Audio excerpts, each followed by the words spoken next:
बिस्मिल्लाहिर्रहमानिर्रहीम। अस्सलाम वालेकुम वीवर्स। आज मैं आप लोगों के साथ खीरे के सैलड की रेसिपी शेयर करूंगी। ये सैलड स्पेशल इसलिए है कि ये आप पूरे महीने के लिए फ्रिज में स्टोर करके रख सकते हैं। एक दफ़ा बना लें और बस फिर इंजॉय करते रहें, रोज़ रोज़ जब दिल करे इसे इस्तेमाल करें। इधर मैंने 2 खीरे लिए हैं और इन्हें काट लेंगे। आपने जितने खीरों का बनाना हो तो फिर आप हर चीज़ की क्वांटिटी उसी हिसाब से बढ़ाते जाइए। मैं 2 खीरे लिए हैं और इसी हिसाब से मैं हर चीज़ बताऊंगी। तो इसको दरमियान में से काट के तो फिर इसके बीज जो हैं वो रिमूव कर देने हैं। ऊपर से थोड़े थोड़े से बीज ना उतार देने हैं। ये देखें, ये इस तरीके से हमने थोड़े थोड़े बीज जो हैं वो रिमूव कर देने हैं। चारों पीसीस के हम ऐसे ही कर लेंगे। अब हमने इन्हें काट लेना है, ना बहुत ज़्यादा मोटे पीसीस और ना बहुत बारीक, नॉर्मल साइज़ के हमने इसके पीसीस बना लेने हैं।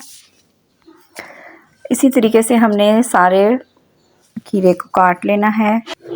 अब इसको मैंने एक बाउल में ट्रांसफ़र कर दिया है और फिर इसमें डालेंगे नमक। हाफ़ चम्मच नमक डाल के इसे अब अच्छे तरीके से मिक्स कर देंगे और इसको फिर थोड़ी देर के लिए रखेंगे ताकि जो पानी है वो निकल जाए। अब इसकी ड्रेसिंग में जो जो चीज़ें जाएंगी वो हैं, छोटा सा पीस अदरक का लिया है, लहसुन के 3-4 जवे लिए हैं। इनको भी छोटे छोटे पीसेस में काट लेना है। ये देखें, इसी तरीके से अदरक काट लेंगे और लहसुन भी इसी तरीके से छोटे छोटे पीसेस में काट लेंगे। अब 2 मिर्चें इनमें डालूंगी मैं, सुर्ख मिर्चें ली हैं, इनको भी बारीक बारीक सा छोटा छोटा काट लेंगे। पहले एक दफ़ा हम सारी तैयारी कर लेंगे, उसके बाद बस थोड़ा सा ही इसको पकाना है और ये मज़ेदार सा सैलड हमारा रेडी हो जाएगा। अब मैंने लिया है सोया सॉस, 2 चम्मच सोया सॉस के लिए हैं और 3 चम्मच मैं इसमें डालूंगी सिरके के। अब मैंने इसमें थोड़ा सा पानी ऐड किया है, तकरीबन 4 चम्मच इसमें पानी ऐड किया है और इसको मिक्स करके तो एक साइड पे रख देंगे। बस हमारी ड्रेसिंग तैयार हो गई है। अब हमने ये जो पानी था खीरे का ये रिमूव कर देना है। ये 15 मिनट के लिए मैंने रखा था तो नमक ने सारा पानी छोड़ दिया है। पानी हमने सारा निकाल देना है, पानी इसमें नहीं जाना चाहिए और इस तरीके से फिर नमक भी बहुत ज़्यादा हो जाएगा, इसलिए सारा जो पानी है नमक वाला वो हम निकाल देंगे। अब एक पैन लिया है, उसमें 1 चम्मच ऑयल डाल के तो मैंने अदरक और लहसुन को डाल के हल्का सा फ्राई किया है।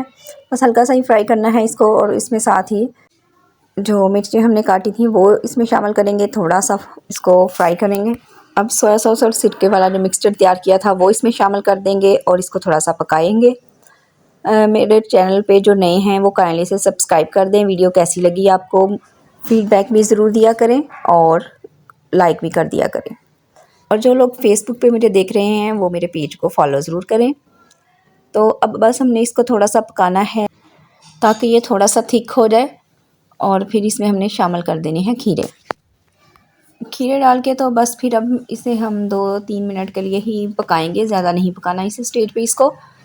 अब आपने इधर नमक चेक कर लेना है, अगर ज़रूरत महसूस हो तो डालना है, अदरवाइज़ नमक नहीं डालना क्योंकि खीरे में हमने नमक काफ़ी डाल दिया था। अब इधर आधा चम्मच हमने शामिल करना है चाट मसाले का और चाट मसाले में भी नमक होता है तो इसलिए नमक हमने एंड में चेक करके डालना है। तो बस ये मैंने डिश आउट कर लिया है। ठंडा हो जाए तो फिर हम इसे किसी भी एयर टाइट कंटेनर में महफूज कर लेंगे और फ्रिज में रखेंगे। फ्रिज में रख के तो फिर जब चाहे इसे इस्तेमाल करें, ये ख़राब नहीं होगा। जिस भी कंटेनर में डालना हो तो इसे धो के तो अच्छे तरीके से ड्राई कर लेना है। इसमें पानी नहीं होना चाहिए, पानी अगर होगा तो फिर वो ख़राब होने का ख़तरा होता है। अब मैं इजाज़त चाहती हूँ, नेक्स्ट वीडियो तक के लिए दुआ में याद रखिएगा, अपना बहुत सारा ख्याल रखिएगा। अल्लाह हाफिज़।